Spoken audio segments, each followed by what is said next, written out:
வணக்கம். இந்த பதிவில் கும்பம் ராசி நண்பர்களுக்கு ஜூலை மாதத்திற்கான ராசி பலன்கள்.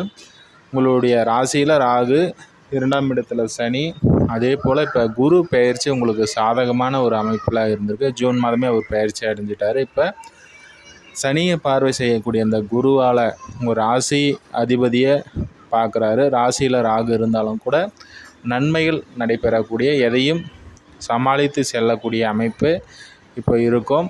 அதே போல் வருமான ரீதியிலும் குடும்ப ரீதியிலும் இருந்து வந்த கஷ்டங்கள் விலகக்கூடிய அமைப்பு. வேலை செய்யக்கூடிய இடங்களில் கூட ஒரு சிறு சிறு கசப்பு. ஏற்கனவே ஜென்ம சனி கடந்த வருடமே அவர் பெயர்ச்சி அடைஞ்சிட்டார்.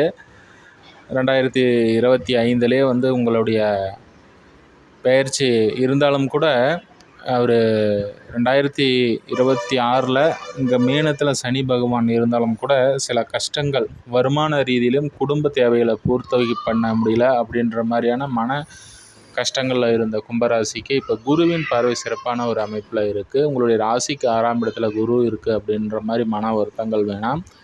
6ஆம் இடத்துல குரு அமரும்போது உடல் ரீதியில் இருக்கிற பாதிப்புகளை ஃபஸ்ட்டு அவர் கட்டுப்படுத்துவார்.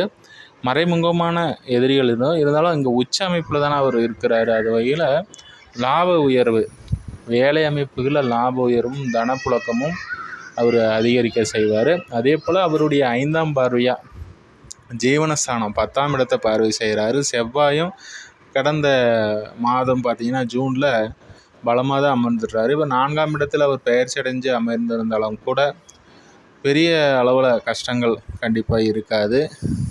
ஏன்னா சுபருடைய வீட்டில் தான் அவர் போய் அமரக்கூடிய அமைப்புகளில். அதே போல் வண்டி வாகனம் வீடு சம்மந்தப்பட்ட விஷயங்களில் கொஞ்சம் கவனமாக இருப்பது நன்மை அளிக்கக்கூடியதாக அமையும். அதே போல் அங்கே சுக்கிரன் இந்த மாதம் முழுவதும் 8ஆம் இடத்துடன் தொடர்பு கொள்கிறாரு.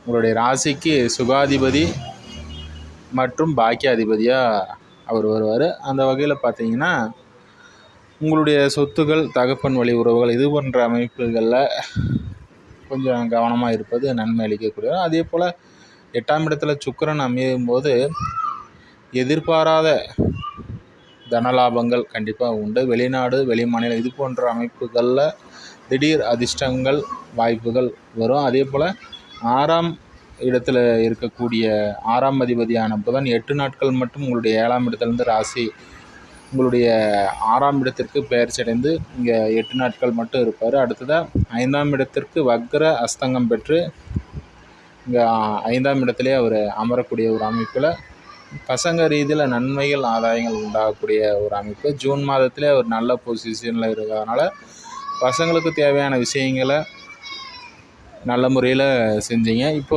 அவர் 6ஆம் இடத்துல 8 நாள் இருப்பார். இந்த 8 நாள் மட்டும் கொஞ்சம் கவனமாக இருப்பது நன்மை அளிக்கக்கூடியதாக அமையுது.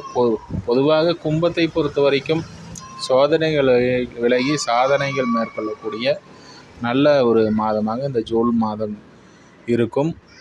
குறிப்பாக இப்போ ராகு பார்த்திங்கன்னா அவிட்ட நட்சத்திரத்தில் சஞ்சாரம் செய்ய, அவிட்ட நட்சத்திரக்காரங்க மட்டும் வளர்பிறையில் பிறந்தவர்களுக்கு, ஏன்னா ஒரு சுபருடன் ஒரு ராகு இணையும் போது நன்மைகள் அதிகமாகவும், பாவருடன் இணையும் போது நன்மைகள் குறைவாகவும், அந்த மாதிரி வளர்ப்பிறையில் பிறந்தவர்களுக்கு ஒரு சாதகமான அமைப்பு. அதே போல் இந்த மாதத்தில் பார்த்திங்கன்னா தேய்பிறையில் அமைப்பு ஒரு சுமாரான ஒரு அமைப்பு. அடுத்ததாக பிற்பகுதியில் வளர்ப்பிறை அமைப்பில் சந்திரன் வருவார். சாதகமான அமைப்புகளை கண்டிப்பாக இருக்கும்.